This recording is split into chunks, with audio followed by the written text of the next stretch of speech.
It was the 2nd century BC, the Shunga period in Indian art.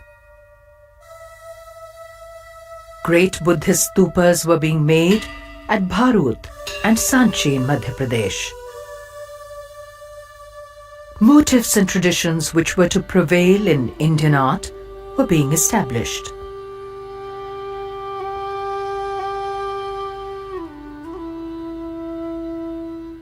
In the meantime, another great chapter of art was opening in Western India. For over 1,000 years from the 2nd century BC onwards, more than 1,200 caves were excavated out of the mountains of the Western Ghats. This tradition may have been inspired by the caves excavated in the 3rd century BC by Emperor Ashoka and his grandson Dashratha at Barabar in present-day Bihar. Those were made for the Ajivikas, who were a deeply ascetic sect. While secular buildings were made of ephemeral materials like wood, that which was made in service to the eternal was carved in the heart of the mountain itself.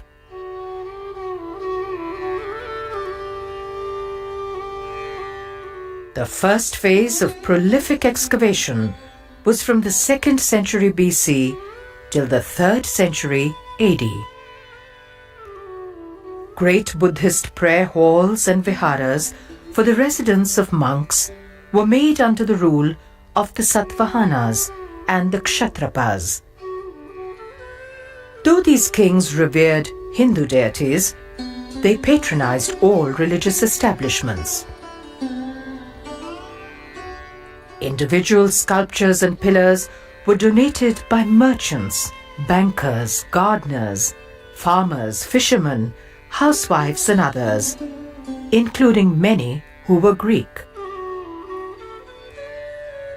These cave sanctuaries were all made on the caravan routes which came from central India to the ports on the coast of Maharashtra.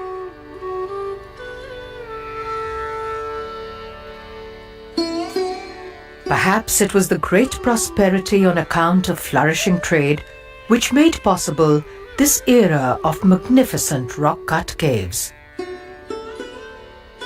Trade networks, both internal and with the Mediterranean, were expanding fast in this period.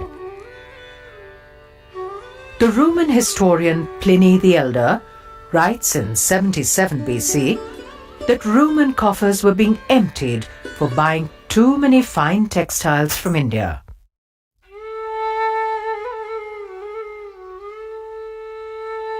At Bhaja, facing the valley of the Indrayani River in Pune district, are 22 rock-cut caves.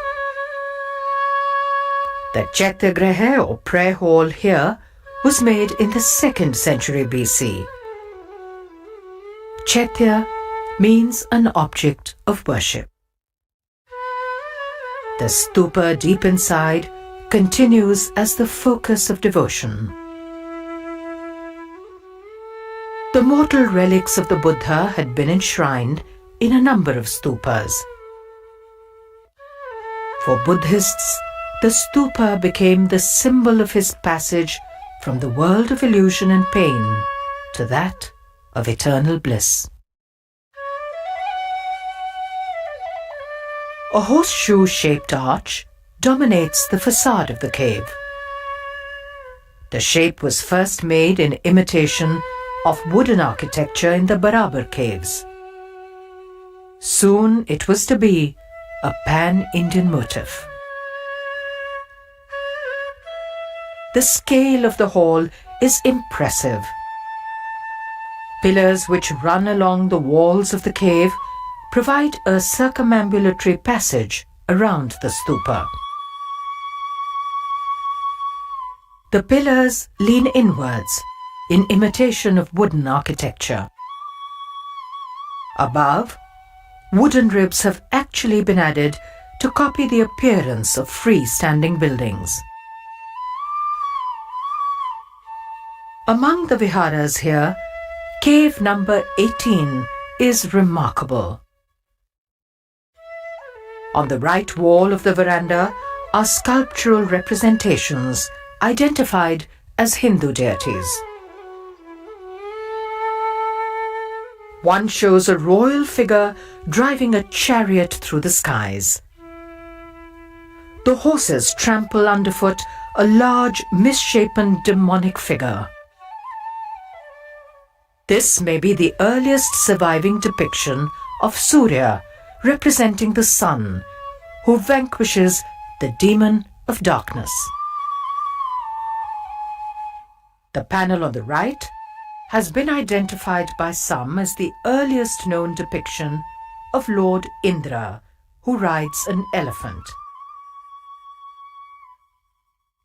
As in other reliefs of the Shunga period, the carving here is not very deep.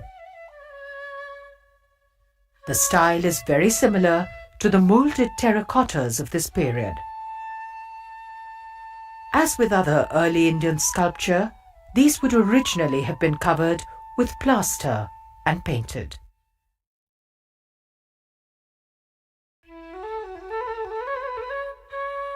In a secluded gorge of spectacular natural beauty, about 50 kilometers northwest of Aurangabad, are the caves of Pitalkhora.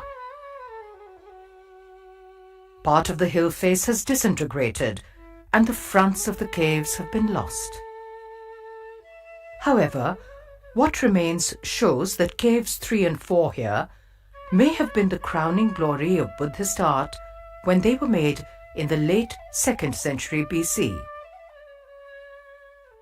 Paintings of the 6th and 7th centuries AD in the Chaitya Hall, Cave 3, show that the cave remained in use for at least 800 years. The conception of the entrance of Cave 4 is grand. It is as if the weight of the cave rests on the backs of life-sized elephants, which have been made in the plinth. Above the entrance was made Lakshmi, embodying abundance. She is also depicted often in the railings and gateways of the contemporaneous stupas at Bharhut and Sanchi.